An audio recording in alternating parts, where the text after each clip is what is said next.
কখনোই যেন গোনার কাজে, সীমা লঙ্ঘন করার কাজে একে অপরকে সহযোগিতা করবে না। কেন? গোনার কাজে সহযোগিতাকারী সেও পাপী, সীমা লঙ্ঘনের কাজে সহযোগিতাকারী সেও সীমা লঙ্ঘনকারী। ওই জন্যে খবরদার, ওই দুটো কাজে তোমরা সহযোগিতা করবে না। পৃথিবীকার রব্বুল আলামিন পৃথিবী চালাবো কেমন করে, পৃথিবী চলবে কিভাবে, আইন দুনিয়ার মানুষ বানানোর আগে আইন তিনি বানিয়ে দিয়েছেন তার কোরআনুল কারীমের দ্বারা। যে বলবেন এটা আমাদের দুর্ভাগ্য। পূর্বের বক্তা অনেক দামি কথা আপনাদের সামনে আশা করে আলোচনা করেছেন। তাবিজের কেতাব মনে করেছি আমরা, মাইয়েত মারা যাওয়ার পরে মাথার কাছে তেলাওয়াত করার কেতাব বানিয়ে ফেলেছি আমরা। কোরআনটাকে তারাবির নামাজে শুধুমাত্র খতম শোনার কেতাব বানিয়ে ফেলেছি। কিন্তু কোরআন কিন্তু এই জন্য শুধু নাজিল হয়নি, কোরআন নাজিল হওয়ার মূল কারণ পারা নাম্বার 2 পৃষ্ঠা নম্বর 7 সূরার নাম সূরা বাকারার মধ্যে আল্লাহ বলেন, শাহরু রমাদানাল্লাযী উনজিলা ফীহিল কুরআনু হুদাল লিন্নাস। মাহে রমজানে আমি আল্লাহ কোরআন নাজিল করলাম, কারণ হলো এই কোরআন গোটা মানব জাতির জন্য পথের দিশারি হবে। এই কোরআন গোটা মানব জাতির জন্য গাইড বুক হবে। জোরে বলা যাবে না সুবহানাল্লাহ। এখন আমরা সেই কোরআন থেকে গাইড নিয়ে দেখতে পাচ্ছি আল্লাহ সমাজ গঠন করার জন্যে একটা করণীয় পাঠ, একটা বর্জনীয় ছেড়ে দেওয়ার পাঠ আমাদেরকে সামনে দিল। সাহায্য করব, মদত করব, একে অপরের হাত ধরে এগিয়ে আসব নেকির কাজে। নাম্বার 2 খোদার ভয় বৃদ্ধি হয় এমন কাজে। এই যে মজলিসটাই বসে আছে এটা নেকির কাজ না গোনার কাজ? সুবহানাল্লাহ, আলহামদুলিল্লাহ। এখন নেকি কাকে বলে এই প্রশ্ন যদি আমি আপনাদেরকে করি অথবা আপনারা আমাকে করেন, লম্বা একটা ফদ্দ হয়ে যাবে। নেকি কাকে বলে? আমরা কেউ বলবো নেকি হলো নামাজ, নেকি হলো রোজা, নেকি হলো হজ, নেকি হলো যাকাত, নেকি হলো সত্য বলা, হালাল খাওয়া, জিকির আজকার করা, ইত্যাদি ইত্যাদি লম্বা তালিকা হয়ে যাবে। কিন্তু পৃথিবীর শ্রেষ্ঠ মহামানব সাইয়্যিদুল মুরসালিন হাবিবুল্লাহ জনাবে মুহাম্মদুর রাসূলুল্লাহ সাল্লাল্লাহু আলাইহি ওয়াসাল্লাম, তাকে যখন প্রশ্ন করা হলো ওয়ামাল বিররু ইয়া রাসূলুল্লাহ, আপনি একটু বলে দেন না ইয়া রাসূলুল্লাহ, আপনার মুখ থেকে শুনতে চাই নেকি কাকে বলে। আমার রাসূল এত লম্বা তালিকা শোনালেন না। আমার রাসূল বললেন আল বিররু হুসনুল খুলকি, নেকি হলো উত্তম চরিত্রবান হয়ে যাও, উত্তম ক্যারেক্টার গঠন করে নাও, সুন্দর চরিত্রের মালিক বেনে যাও। উত্তম চরিত্রবান হওয়াটাই সবচেয়ে বড় নেককার হয়ে যাওয়া। একটু জোরে বলা যাবে না সুবহানাল্লাহ? উত্তম চরিত্রবান হওয়াটাই সবচেয়ে বড় নেকির কাজ। কারণ উত্তম চরিত্রবান হব কেমন করে? ওলামারা বিভিন্ন হাদিসটাকে সামনে রেখে বিভিন্ন হাদিসের নির্যাস বার করে তারা সুন্দর একটা তথ্য দিয়ে বলেছেন, উত্তম চরিত্রবান হতে গেলে প্রতিটি বান্দার মধ্যে যদি 4টে গুণ থাকে তাহলে মানুষটা মনে করতে পারে আলহামদুলিল্লাহ আমি হলাম আল্লাহর একজন নেককার বান্দা। একটু জোরে বলা যাবে না? আজকে এই মাহফিলটা এই জন্য, জলসা হলে জলসায় কিন্তু খুব একটা মাদ্রাসার ছেলেরা বসে না, জলসায় কিন্তু খুব একটা আলেম ওলামারা বসেন না। জলসায় বসেন ওই সমস্ত বাবাজিগুলো, ওই সমস্ত ভাই, ওই সমস্ত মা বোনগুলো মাদ্রাসায় পড়ার তো সুযোগ হয়নি, সরাসরি কোরআন হাদিস একটু পড়ব বুঝবো সেই সুযোগ নসিবে জোটেনি। সুতরাং আমরা এই জলসার দ্বারায় আলেম ওলামারা আসবেন, কোরআন হাদিসের কথা বলবেন, ওগুলো শোনার পরে আমরা আলহামদুলিল্লাহ যদি আমল করতে পারি নেককার হয়ে যেতে পারবো। যদি বলা যাবে না? অনেক আলেম ওলামা আলোচনা করেছেন। আমি যে বিষয়টা আপনাদেরকে দিতে চাইছি কান দিয়ে যদি শোনেন অন্য কান দিয়ে বেরিয়ে যাবে। তবে আমি হৃদয় থেকে দোয়া করছি, আর আপনারা একটু চেষ্টা করেন এই কানের সাথে সাথে হৃদয়ের একটা কান আছে, ওই হৃদয়ের কান দিয়ে শুনলে ইনশাআল্লাহ হৃদয়ে গেতে থাকবে। ওই হৃদয়ের কান দিয়ে শোনার জন্যে 4টি বিষয় যে 4টি বিষয় থাকলে আমি উত্তম চরিত্রবান বলে গণ্য হব এবং এটার দ্বারাই আমি নেককার বেড়ে যেতে পারি। ওলামারা বলেছেন ওই 4টি বিষয়ের মধ্যে প্রতিটি বান্দা নিজের মনকে সর্বদাই সজাগ রাখবে, প্রস্তুত রাখবে, অ্যাক্টিভ রাখবে। নিজের মনকে সর্বদাই বলবে আমি নম্বর 1 আমার দ্বারাই ইচ্ছাকৃত আমি কখনো আল্লাহকে কষ্ট দেব না। আল্লাহকে কষ্ট না দেওয়াটা এটা হলো বান্দার প্রথম গুণ, জোরে বলা যাবে না। নাম্বার 2, আমি আমার দ্বারাই পৃথিবীর কামলিওয়ালা সাইয়্যিদুল মুরসালিন হাবিবুল্লাহ জনাবে মুহাম্মদুর রাসূলুল্লাহ সাল্লাল্লাহু আলাইহি ওয়াসাল্লামকে আমি আমার দ্বারাই কষ্ট দেব না। নাম্বার 3, আমি আমার দ্বারাই আল্লাহর কোনো বান্দা, আল্লাহর কোনো বান্দিকে আমি কোনোদিন কষ্ট দেব না। এই গুণটা হলো 3 নাম্বার গুণ। 4 নাম্বার, আমি আমার দ্বারাই আল্লাহর কোনো সৃষ্টিজীব, দুনিয়ার বুকে আল্লাহ যত সৃষ্টিজীব আছে আমি সৃষ্টিজীবকে কষ্ট দেব না। এই 4টে গুণ যদি কোনো বান্দা তার জীবনে অর্জন করে নিতে পারে, ওই বান্দাটা শ্রেষ্ঠ চরিত্রবান এবং ওই বান্দাটা একজন বড় আল্লাহওয়ালা, জোরে জোরে বলা যাবে না। ভাই আমার, আমাদের মধ্যে অনেকে কিন্তু নামাজ পড়ে, রাস্তা দিয়ে গেলে মানুষ তাকে গালি দেয়। লোক বলে রাখো তোর নামাজ, ওর চরিত্র জানো। অনেক মানুষ কিন্তু হজ করে আসে, কিন্তু একদল মানুষ তাদেরও খারাপ বলে রাখো তোর হজ, জানো কত ফাঁকি দিয়ে জমি জায়গা বাড়ি আল ঠেলে কোটিপতি হয়েছে। জি, তাহলে নামাজ, রোজা, হজ, যাকাত, ইবাদত হওয়ার আগে বিশ্বনবী বললেন উত্তম চরিত্রবান হও। রাসূল কি শুধু বললেন না নিজে করে দেখালেন? বিশ্বনবীর জীবন যদি আমরা সামনে রাখি, 63 বছর আমার রাসূলের জীবন, সেই 63 বছরের জীবনের মধ্যে 2/3 অর্থাৎ 3 ভাগের 2 ভাগ আমার রাসূল একদম 1 থেকে 40 বছর পর্যন্ত আমার রাসূল দুনিয়ার বুকে কাউকে নামাজের প্রতি আহ্বান করেননি, রোজার প্রতি আহ্বান করেননি, হজ যাকাতের প্রতি আহ্বান করেননি। আমার রাসূল 1 থেকে 40 বছর ধরে আমার রাসূল এমন একটা মধুর জীবন গঠন করলেন, আমার রাসূলকে গোটা আরবের মানুষ বলতে শুরু করলো আল আমিন, আস-সাদিক, আমানতদার এবং সত্যবাদী, জোরে বলা যাবে না।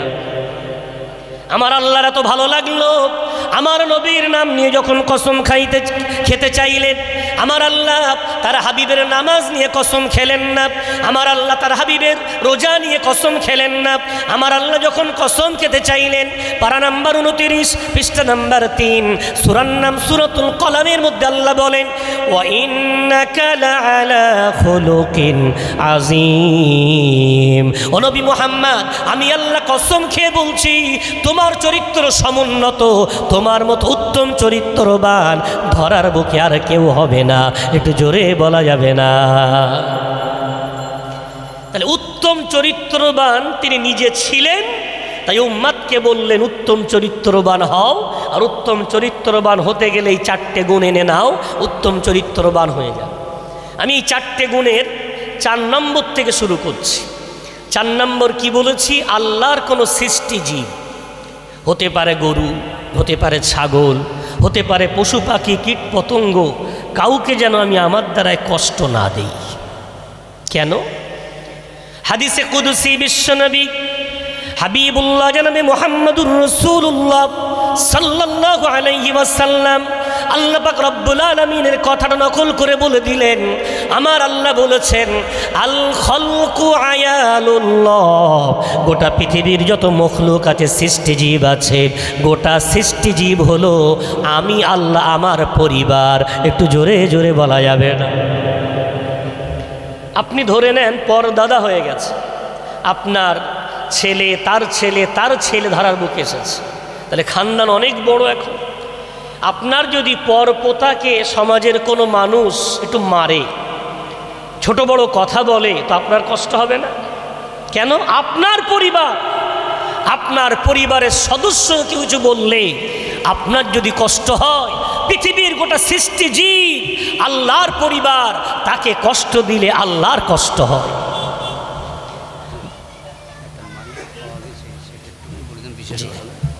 একটা বিশেষ ঘোষণা, একটা মানি ব্যাগ পাওয়া গেছে।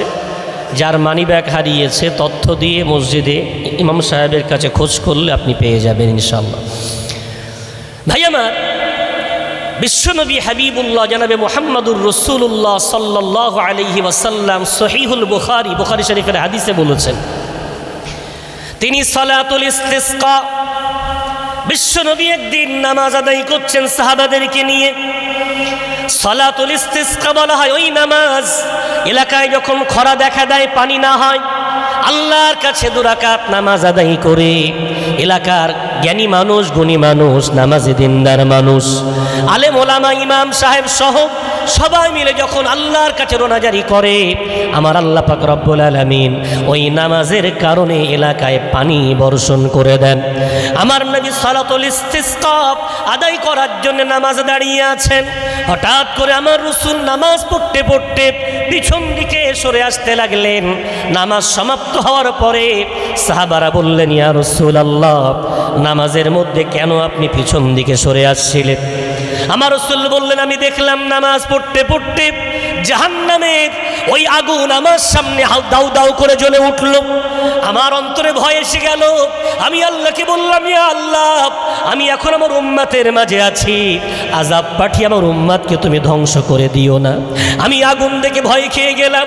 হঠাৎ দেখতে পেলাম আগুনের মধ্যে একটা বিড়াল একটা নারীকে তার মুখগুলো নখ দিয়ে আঁচড়াচ্ছে, হিচড়ে হিচড়ে তার মুখটাকে একেবারে দাগদার করে দিচ্ছে। আর নারীটা জাহান্নামের আগুনে দাউ দাউ করে জ্বলছে। ওই নারীটার এই কঠিন শাস্তি দেখে আমি রাসূল সহ্য করতে পারলাম না। আমি জিজ্ঞাসা করলাম, নারীটার অপরাধ কি? এমন কঠিন শাস্তি কেন হয়? বিড়াল কেন তার নখ দিয়ে এমন করে তার মুখগুলো চিরে ফেলে? আমাকে বলা হলো, ইয়া মুহাম্মদ, ওই নারীটার অপরাধ হলো ওর বাড়িতে একটা বিড়াল ছিল। বিড়াল,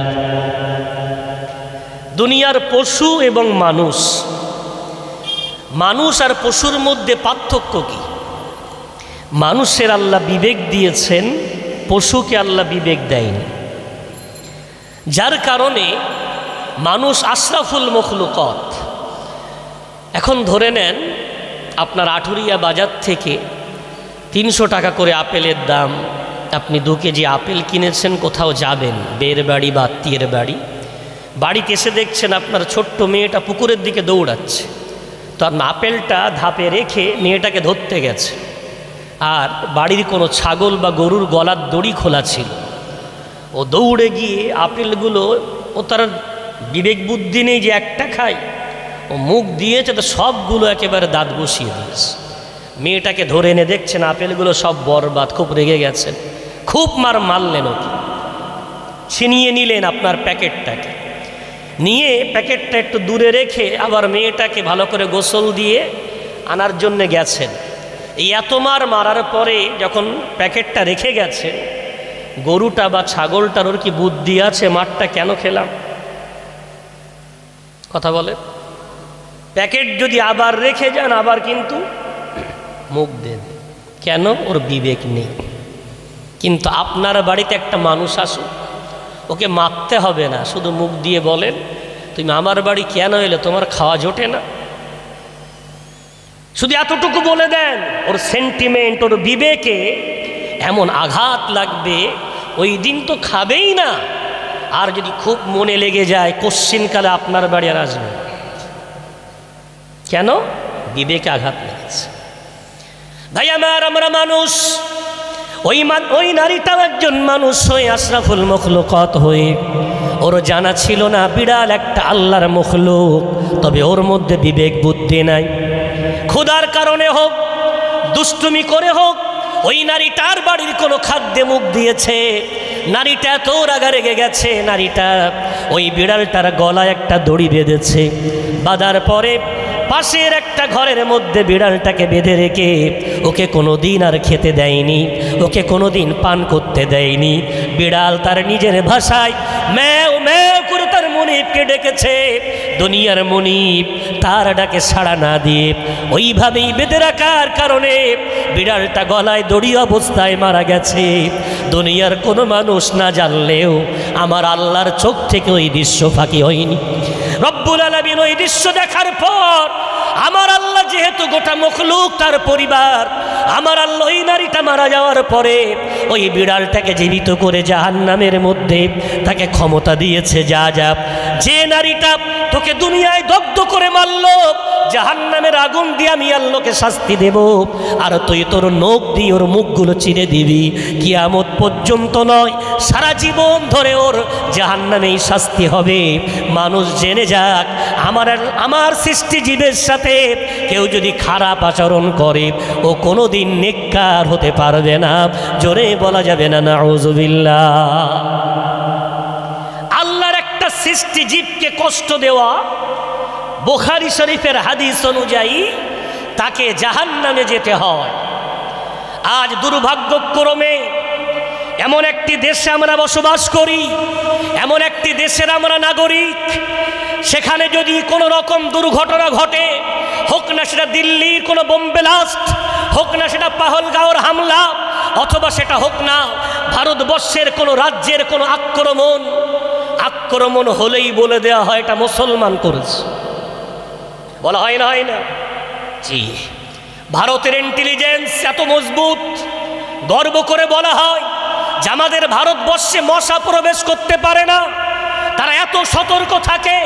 আমি একজন অ্যাজ এ ইন্ডিয়ান, আমার অধিকার আছে জিজ্ঞাসা করা যে ভারতবর্ষের ইন্টেলিজেন্স এত মজবুত হওয়ার পরে হামলা হওয়ার আগে কিচ্ছু বলতে পারে না, আর হামলা হয়ে যাওয়ার 1 ঘন্টার মধ্যে বলে দেয় অমুক জায়গায় বসে প্ল্যান করছিল, অমুক গাড়িতে বসে বোম বাজছিল, অমুক জায়গা থেকে এসছিল। তাহলে ঘটার আগ পর্যন্ত তোমরা কোথায় ছিলে? তোমাদের তো লক্ষ লক্ষ টাকা তোমাদের পিছনে ব্যয় করা হয়, ঘটার আগে বলবে তাই, ঘটার পরে বলো। আর বলার পরে কাদের নাম আসে? মুসলমানের নাম। আবার 3 দিন পরে দেখা যায় তারা কেউ দায়ী নয়, তোমরা একটু প্রসার বৃদ্ধি করার জন্যে তাদের নামগুলো বলেছি। আজ আমরা ওয়ান ক্যামেরা ভারত সরকার তথা যারা ইসলাম সম্বন্ধে জানে না তাদেরকে মেসেজ দিতে চাই, ইসলাম পড়ে দেখেন, ইসলাম সম্বন্ধে জেনে দেখেন। মানুষ হত্যা করা ইসলামের মধ্যে কঠিন হারাম। এখানে একটা পশু হত্যা করলে জাহান্নামে যেতে হয়, কি করে ভাবলেন একটা মুসলমান কাউকে হত্যা করে সে জান্নাতি হতে পারে? কি করে আপনার মাথায় গেল? কি করে আপনারা তাদেরকে মুসলমান বললেন? আমরা যারা ইসলাম সম্বন্ধে জানি, আমাদের কাছে যে তথ্য আছে, আমরা মনে করি যে এই কাজগুলো যারা করে তারা কশ্চিনকালেও মুসলিম হতে পারে না।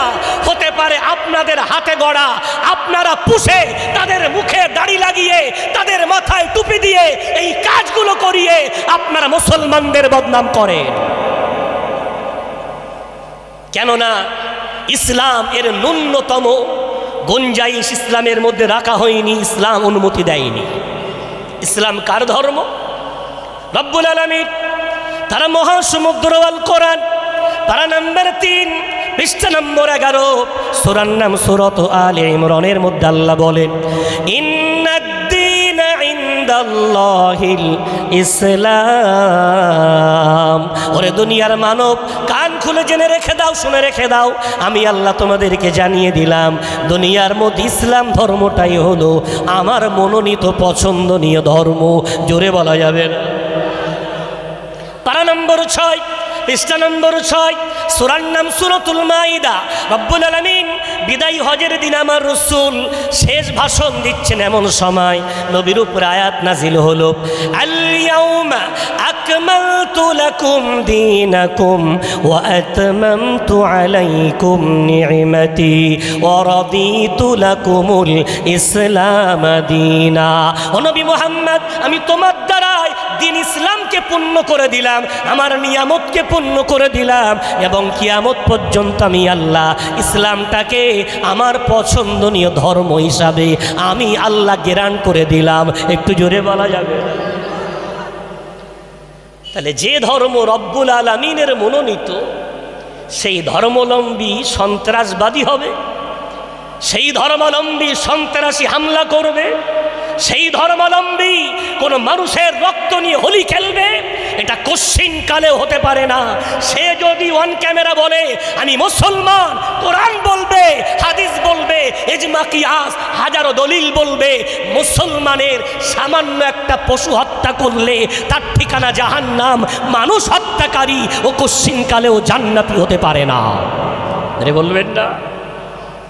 তাহলে একজন নেককার আদর্শবান সমাজ গঠনকারী তার প্রথম সিফাত হবে আল্লাহর একটা সামান্য সৃষ্টি জীবকে আমি যেন কষ্ট না দেই। এটা হবে একজন আদর্শ মুমিন মুসলমানের চরিত্র। কষ্ট দিলে তাকে জাহান্নামে যেতে হয়, সৃষ্টি জীবের সাথে ভালো আচরণ করলে কি জান্নাত পাওয়া যায়? এটাও বুখারী শরীফের হাদিস। বিশ্বনবী হাবিবুল্লাহ জনাবে মুহাম্মদুর রাসূলুল্লাহ সাল্লাল্লাহু আলাইহি ওয়াসাল্লাম বলেন, পৃথিবীর মধ্যে যাদেরকে আমরা ঘৃণিত মনে করি, অসভ্য মনে করি, এমন একজন নারী যাকে আমরা ব্যভিচারী বলে বলতে পারি, সবচেয়ে জঘন্য নারী ব্যভিচারী। রাসূল বলছেন এমন একজন জঘন্য অপরাধের অপরাধিনী ব্যভিচারী নারী মরুভূমির পাশ দিয়ে হেঁটে যায়, পানির পিপাসা, তার নিজেরও খুব পানির পিপাসা পেয়েছে। এখন নারীটা পানির পিপাসায় ছটপট করতে করতে দেখে একটা কুয়ার মধ্যে নেমে পানি পান করেছে। পানি যখন খুব পিপাসা লাগে, পানির কত মর্যাদা রমজান মাসে একটু বোঝা যায়, আলহামদুলিল্লাহ।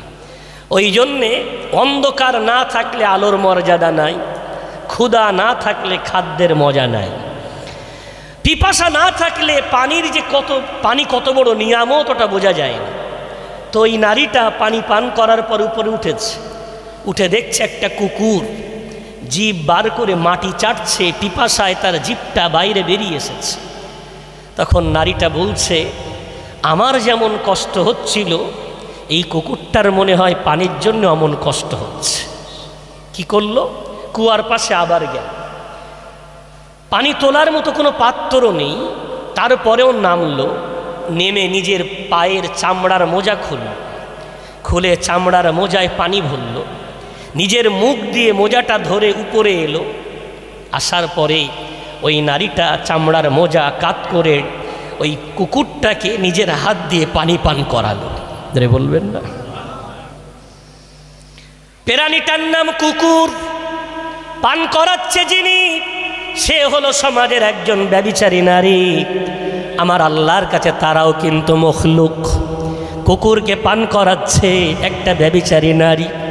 দুনিয়ায় কোনো ভিডিও ডাউনলোড হয়নি, লাইভ টেলিকাস্ট হয়নি, কিন্তু রব্বুল আলামিনের নজরে এই দৃশ্যটাও গোপন থাকেনি। আমার আল্লাহ পাক রব্বুল আলামিন এই নারীটার জীবনের এত অপরাধ থাকার পরেও এই ছোট্ট একটা ভালো কাজ, কুকুরকে পানি পান করানোর বদৌলতে আমার রাসূল বলছেন আমার আল্লাহ তার জীবনের গোটা গুনাহ খাতা মাফ করে দিয়ে আল্লাহ তাকে জান্নাতি জান্নাতি জান্নাতি বানিয়ে দিয়েছেন। জোরে জোরে বলা যাবে না? তাহলে উত্তম চরিত্রবান হতে গেলে, নেককার হতে গেলে 4টি গুণ লাগে। 4 নম্বরে আল্লাহর কোনো সৃষ্টি জীবকে কষ্ট দেওয়া যাবে না, কষ্ট দিলে জাহান্নাম হতে পারে, আর তাকে সম্মান দিলে মহব্বত করলে আল্লাহ তাকে জান্নাতিও বানাতে পারে। জোরে বলবেন? এ ব্যাপারে আরও অনেক দলিল কোরআন ও হাদিসে আছে, ওদিকে গেলে আমি আলোচনা শেষ করতে পারবো না। আমি 3 নম্বরে আসি। 4 নম্বরটা আল্লাহর কোনো সৃষ্টিজীবকে কষ্ট দেব না। ওই জন্য বাড়িতে গরু থাকলে, ছাগল থাকলে, প্রাণী তো ওদের বিবেক নেই, বদমাইশি করতে পারে। কি করবেন? যদি দেখেন কথা শুনছে না, বিক্রি করে দেন, ছেড়ে দিয়ে আসেন, কোথাও রেখে আসেন, বেঁধে যেন মারবেন না, কঠিন অপরাধ। 3 নম্বরে আল্লাহর কোনো বান্দাকে আমার দ্বারা আমি কষ্ট দেব না। এটা হবে একজন উত্তম চরিত্রবানের গুণ। আল্লাহর কোনো বান্দাকে আমি যেন কষ্ট না দিই। মনকে সজাগ রাখতে হবে, মনকে সর্বদাই প্রস্তুত রাখতে হবে, আমি আমার দ্বারাই আল্লাহর কোনো বান্দাকে যেন কষ্ট না দিয়ে ফেলি। ভাই আমার, বাপজি আমার, আল্লাহর যত বান্দা বান্দি আছে, তার মধ্যে আল্লাহর কাছে সবচেয়ে শ্রেষ্ঠ বান্দা বান্দি হলো পিতা এবং মাতা, আম্মা এবং আব্বা। একটু জোরে জোরে বলা যাবে না? পারা নাম্বার 15, পৃষ্ঠা নাম্বার 3, সূরার নাম সূরা বানী ইসরাঈলের মধ্যে আল্লাহ বলেন, ওয়াকাদা রাব্বুকা আল্লা তা'বুদু ইল্লা ইয়্যাহু ওয়া বিল ওয়ালিদাইনি ইহসানা ইম্মা ইয়াবলুগান্না ইনদাকাল কিবারা আহাদুহুমা আও কিলাহুমা ফালা তাকুল লাহুমা উফ ওয়ালা তানহারহুমা وقل لهما قولا كريما। আল্লাহ বলছেন আমি এটা ফায়সালা শুনিয়ে দিয়েছি, আমি অপরিহার্য করে দিয়েছি, আল্লাহ তা'বুদু ইল্লা ইয়্যাহ, ইবাদত যদি করো তো শুধু তারই করবে। যদি বলবেন না কার করবে ইবাদত? তার। ইবাদত যদি করতে হয় তারই করবে। আর ইবাদত তার করার পর 2 নম্বর আমি আল্লাহ ফরজ করে দিয়েছি ইবাদত তার করার জন্য ধরার বুকে যার মাধ্যমে তুমি এসেছো, অবিল ওয়ালিদাইনি ইহসানা, ওই পিতামাতার সঙ্গে সর্বদাই মধুর আচরণ, সুন্দর আচরণ, প্রেমময় আচরণ তুমি পিতামাতার সাথে করবে। জোরে জোরে বলা যাবে না? ওই পিতামাতার মধ্যে কেউ যদি, দুজনের মধ্যে একজন অথবা উভয়জন যদি বৃদ্ধকালে পৌঁছে যায়, তারা যদি বয়স্ক হয়ে যায়, খবরদার তোমরা যেন তাকে তাড়া দেবে না, ধমক দেবে না, ধুৎকার করবে না, বরং তাদের সাথে মধুর মতো আচরণ করবে, প্রেমের ভালোবাসা দিয়ে, মহাব্বত দিয়ে প্রেমময় আচরণ তাদের সাথে তোমরা করবে। এটা কিন্তু সুন্নাত না, এটা কিন্তু মুস্তাহাব না, এটা হলো আমি আল্লাহ আমার দেওয়া আদেশ, ফরজ। জোরে বলা যাবে না? পিতামাতার সাথে খারাপ আচরণ করা শরিয়াতে নিষেধ, হারাম করা হয়েছে। করলে কি হবে? তার সবচেয়ে ছোট্ট শাস্তি হলো, ভাই জান্নাত কে বানিয়েছে? যদি বলেন আল্লাহ। আর জান্নাতে দেবেন কে? আল্লাহ। তাহলে আল্লাহই তো কিয়ামতের দিন তিনিই হবেন মালিকুল মুলক, অর্থাৎ তিনিই একমাত্র ক্ষমতার অধিকারী, তার ছাড়া কারোর ক্ষমতা ওদিন চলবে না। এখন যিনি মালিকুল মুলক, তিনি যদি কারোর দিকে চোখ তুলে না তাকায়, ওই মানুষটা জান্নাতে যাবে? বিশ্বনবীর হাদিস, সহিহুল বুখারী, বিশ্বনবী হাদিসের মধ্যে বলেন, কিয়ামতের কঠিন ময়দানে আমার আল্লাহ 4 শ্রেণীর বান্দার দিকে তার রহমতের দৃষ্টি নিক্ষেপ করবেন না, নজর দিলে তাকাবেন না। ওই 4টার মধ্যে নম্বর 1, যে শিরক করে, যে মুশরিক, আল্লাহ তার দিকে চোখ তুলে তাকাবেন না। মুসলমান সমাজে মুশরিক নেই, তবে শিরকের কাজে মদতকারী আছে। শিরক করা যেমন অপরাধ, শিরকের কাজে মদত করাটাও তেমন অপরাধ। কথা কি বুঝছেন? আল্লামা হুজুরের ওই জন্যে ফতোয়া, যেখানে খোদা বিরোধী কার্যক্রম চলে, খোদা ছাড়া অন্য কারোর মনোরঞ্জনের কাজকর্ম হয়, সেখানে মুসলমানদের অংশগ্রহণ করা, অ্যাটেন্ড করা, যোগদান করা, সেখানে কিছু কেনাকাটা করা, এই কাজের কারণে সে ঈমান থেকে খারিজ হয়ে যায়। কার ফতোয়া? আল্লামা হিন্দ বড় মাওলানা আল্লামা রুহুল আমিন রহমাতুল্লাহ আলাইহি সাহেবের ফতোয়া। ভাই, এই যদি ফতোয়া হয়, তাহলে আমার সমাজের যে ছেলে মেয়েগুলো ঘোষবাড়ি যাচ্ছে, ওদের অবস্থা কি হয় বলে মনে হচ্ছে? ঘোষবাড়ি যারা যায়, আল্লামা হুজুরের ফতোয়া অনুযায়ী ওরার মধ্যে পড়বে না? পড়বে না? জি জি, মুসলমান ওখানে যেতে পারে না। কেন? অন্য ধর্মাবলম্বী তাদের যাওয়া বৈধ হলেও ওটা সর্বপ্রথম মন্দির, আর মন্দিরে কোনো মুসলমান যায় না। মন্দিরে যে আমার অন্য ধর্মাবলম্বী যারা, তাদের ধর্ম তারা পালন করে। আমাদের মুসলমানদের ধর্মের জায়গার নাম হলো মসজিদ। আমাদের ধর্মস্থান মাদ্রাসা, ঈদগাহ, কবরস্থান, আমরা এই সব জায়গায় গেলে ওই জায়গায় যেতে পারি না। অনুরোধ করব, হাদিসের আলোচনা করতে গিয়ে মনে এলো বলে একটুখানি পয়েন্ট বলে দিলাম। কোনো মুসলমান এমন কাজ করে নিজের জীবনটাকে বরবাদ করবেন না, কেন কিয়ামতের দিন আল্লাহ তার দিকে দৃষ্টি তুলে তাকাবেন না। নাম্বার 2, আল্লাহ যার দিকে দৃষ্টি তুলে তাকাবেন না সেটা হলো যে ব্যক্তি হত্যা করে। এই যে সন্ত্রাসী হামলা, অন্যায়ভাবে কাউকে মার্ডার করে, অন্যায়ভাবে কাউকে হত্যা করে, আমার রাসূল বলেছেন তার দিকে আমার আল্লাহ রহমতের দৃষ্টি নিক্ষেপ করবেন না। নাম্বার 3, ওই ব্যক্তির প্রতি আমার আল্লাহ রহমতের দৃষ্টি নিক্ষেপ করবেন না যে মিথ্যা সাক্ষ্য প্রদান করে।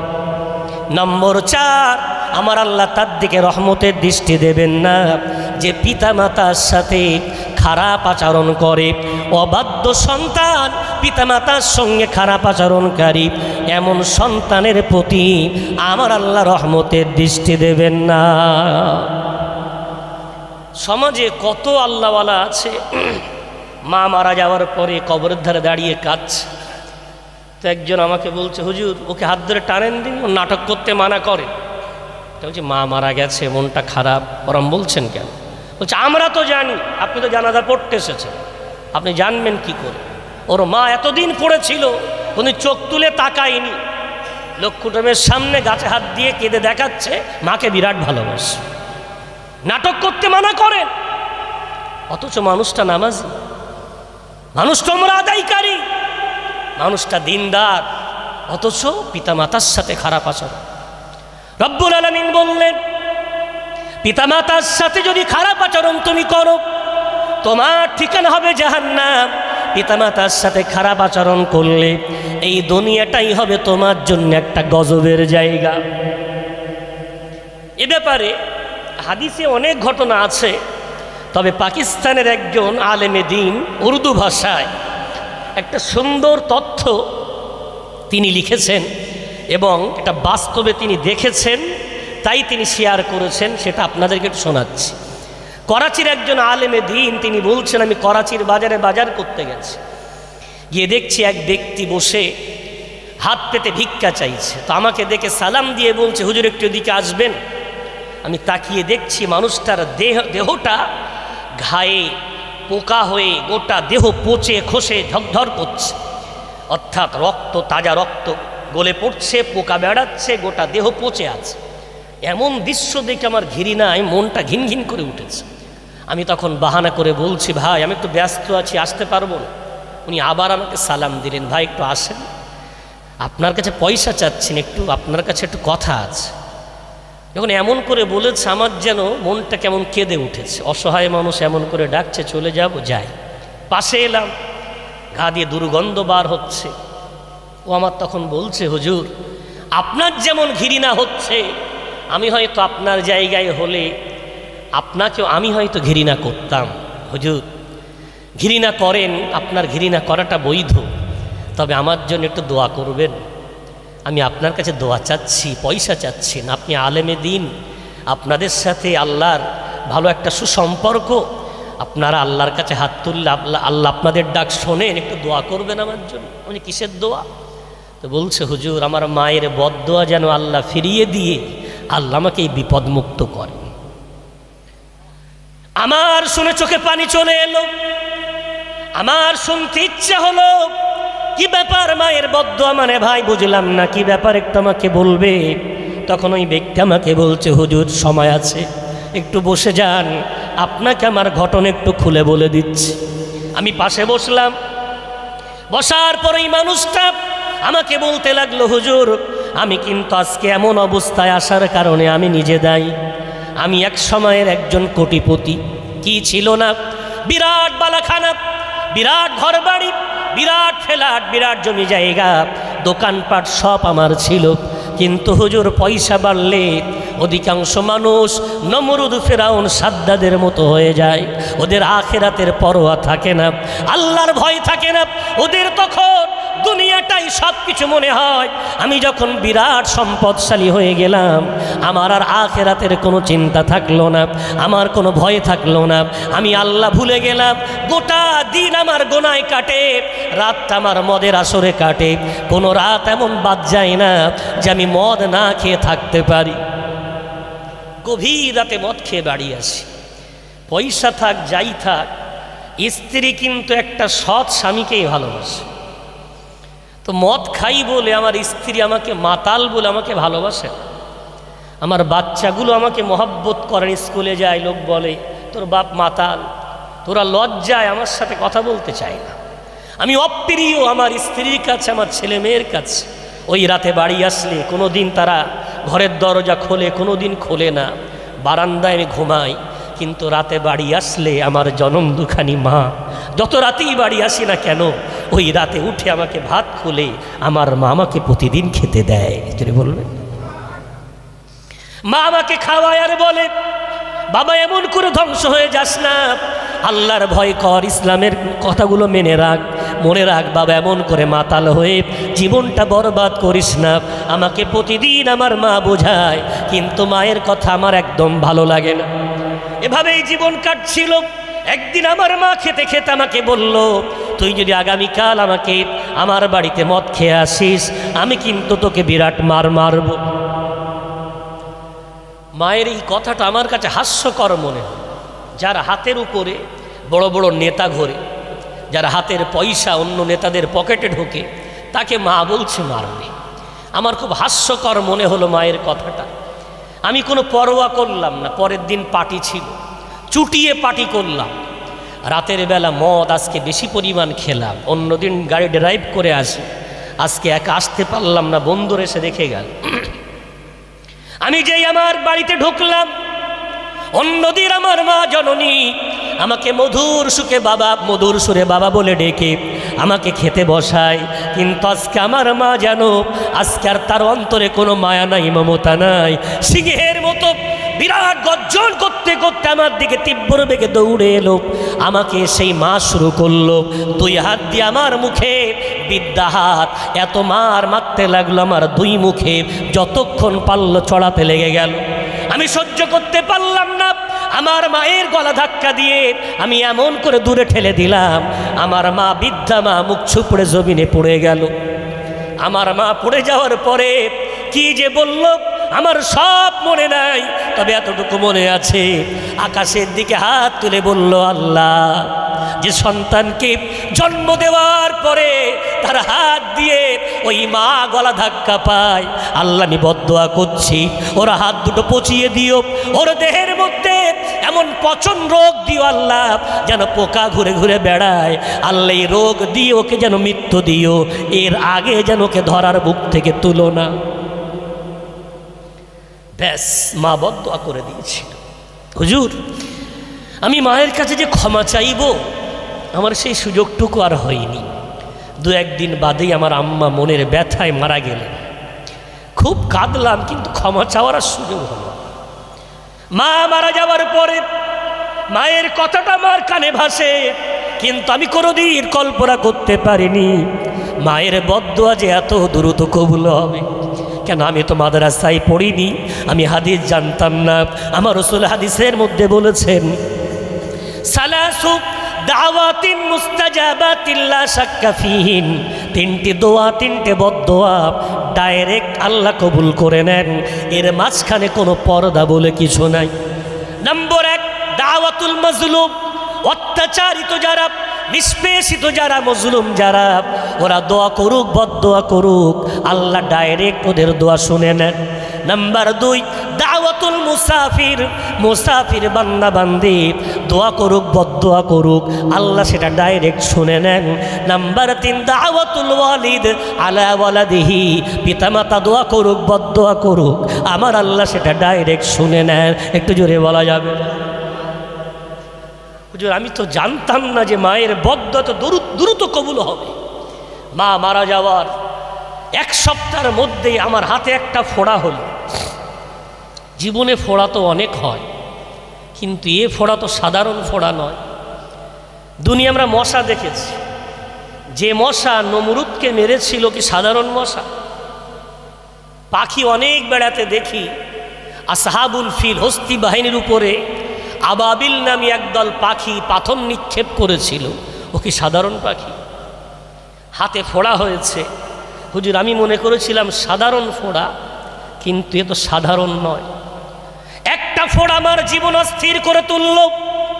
যন্ত্রণা, এত যন্ত্রণা, ডাক্তার কবিরাজ বিভিন্ন মেডিসিন আমি খাওয়ার পরেও কোনো মতে ডাক্তার কবিরাজের ঔষধে আমার কোনো কাজ হয় না। হঠাৎ করে দেখতে পেলাম হাতের চতুর্পাশে আরও ছোট্ট ছোট্ট কিছু ফোড়া বার হতে শুরু করেছে।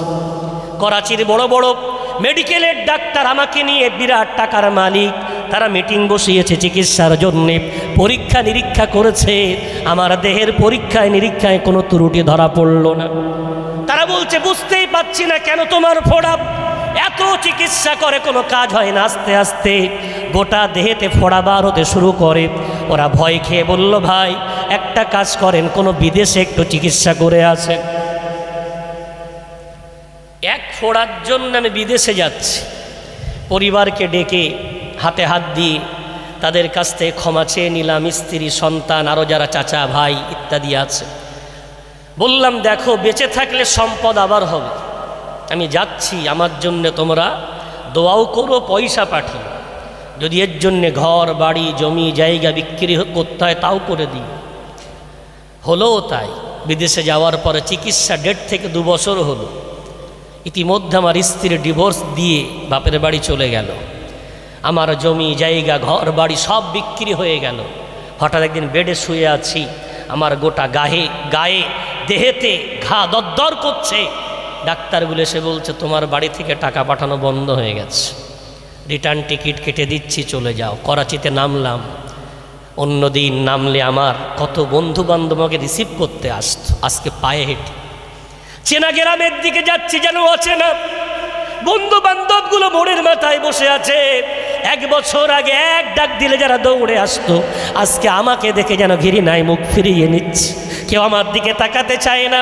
বাড়ির দিকে গেলাম, বাড়ি আজকে বিক্রি হয়ে গেছে, দোকানপাট বিক্রি হয়ে গেছে, জমি জায়গা সব বিক্রি হয়ে গেছে। একটা দিনের কোটিপতি আজকে পথের ভিখারি। মানুষের কাছে হাত পেতে ভিক্ষা চাই, যে পয়সাটুকু পাই খাবো না ঔষধ কিনবো, আমি কিছুই ঠিক করতে পারি না। ঔষধ না কিনে পেটে দিই, কিন্তু ঔষধ আর না কেনার কারণে দেখছেন আমার গোটা দেহে এখন পোকা বেড়াচ্ছে। হুজুর এই যে বিপদ আমার ঘনি এসেছে, এটা অন্য কোনো কারণে নয়, আমার মায়ের বদদোয়া। হুজুর একটু দোয়া করেন আপনার আল্লাহওয়ালা, আমার আল্লাহ যেন মায়ের বদদোয়াটা একটু ফিরিয়ে নেন। আলেমেদিন হাউ হাউ করে কাঁদছেন আর বলছেন ও আমার ভাই, আমি জানি না বড় পীরের বদদোয়া যদি কবুল হয়ে যায়, সেখানে আমাদের মতো মানুষের দোয়া সেখানে কবুল হয়ে তুমি বিপদ মুক্ত হবে, এই আশা তো আমি তোমাকে দিতে পারছি না। তবে এত যখন বলছো, আমি তোমার জন্য দোয়া করব। আর মানুষকে বলবো ভাই, দুনিয়ার পীর সাহেবের হাতে পয়সা দিয়ে দোয়া চাওয়ার আগে, দুনিয়ার আলেমকে বুকে জড়ানোর আগে, ওই জনম দুখানি মা, ওই জনম দুখানি আব্বাকে একটু বুকে জড়িয়ে নাও, ওদের হাতে হাত দিয়ে ওর হাতটায় চুমো খেয়ে নাও। ওই হাতটা যদি একবার তোমার জন্য দোয়ার জন্য উঠে যায়, দুনিয়ার পীর সাহেবের দোয়া কবুল হওয়ার আগে ওই দোয়াটা আগে কবুল হয়ে যাবে। একটু জোরে বলা যাবে ভাই আমার, পিতা মাতাকে কষ্ট দেওয়া যাবে না, পিতামাতাকে কষ্ট দিয়ে নামাজি হওয়া যাবে না, পিতামাতাকে কষ্ট দিয়ে হাজি বানা যাবে না, পিতামাতাকে কষ্ট দিয়ে বিরাট বড় দাতা সাজা যাবে না। সব কিছু পরে উত্তম চরিত্রবান যারা হয়, তার 3 নম্বর গুণ, আল্লাহর কোনো বান্দাকে কষ্ট দেয় না। আর তার মধ্যে শ্রেষ্ঠ আল্লাহর বান্দা পিতামাতাকে কখনোই তারা কষ্ট দেয় না। জোরে বলবেন ভাই আমার, বেদনায় আমার হৃদয় ভরে যায়। আজ এই যে মজলিসগুলো দেখছেন, সেই দিন আর বেশি দূরে নেই। আপনাদের মনে হতে পারে হুজুর মনে হয় এবার ভণ্ডামি শুরু করেছে, ভবিষ্যৎবাণী করতে লেগেছে। যদি আমি বেঁচে থাকি তো আমি দেখব। আর আল্লাহ আপনাদের হায়াত দারাজ করুক, বেঁচে থাকলে দেখবেন সেই দিন আর দূরে নাই। মা মারা যাবে, ইন্তেকালের সময় তার গালে পানি জুটবে না, সেই দিন দূরে নাই। বাপ মারা যাবে, ছটফট করবে, তাকে হসপিটালে নিয়ে যাবে, এমন সন্তান আর ধরার বুকে খুব একটা নাই। মা মাথা ঘুরে পড়ে গেছে। আগে তো 3, 4, 5, 7 করে ছেলে মেয়ে হতো, কোনো ছেলে না দেখলে কোনো ছেলে দেখত, কিন্তু এখন তো 1 পিস, কপিস, 1 পিস। গড়ল তো গড়ল, গেল তো গেল, একটা মাত্র ছেলে। মা মাথা ঘুরে পড়ে গেছে। আশেপাশের মহিলারা মাথায় পানি দিচ্ছে। এক ছেলে যাচ্ছিল, বলছে এই জানা ওই মোড়ের মাথায় মনে হয় আব্দুল গফফার দাঁড়িয়ে আছে, গিয়ে বলোর মার খুব কষ্ট হচ্ছে, খুব একটা ভাব ভালো না, তাড়াতাড়ি আসতে বল। তো ছেলেটা দৌড়ে গিয়ে বলছে, আব্দুল গফফার তোর মা খুব অসুস্থ, তাড়াতাড়ি বাড়ি যা। তো ও সে বসে, একটা টিম আছে ওদের, বসে বসে মার মার মার মার মার মার। ও শুনতেই পাচ্ছে না, তো গায়ে ধাক্কা দিয়ে বলছে, আব্দুল গফফার তোর মা বেহুশ হয়ে পড়ে গেছে। ও উল্টোকে ধাক্কা দিয়ে বলছে, যা তো, আমি গেম শেষ করে যাচ্ছি।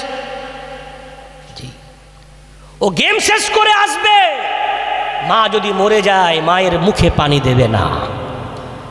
বাপ যদি হার্ট অ্যাটাক করে, ওই বাপকে হসপিটালে দৌড়ে নিয়ে যাবে না। এই প্রজন্ম আগামী দিন আমরা রেখে যাচ্ছি। এর জন্য কে দায়ী? আমি সময় পেলে লাস্টের দিকে গিয়ে বলবো।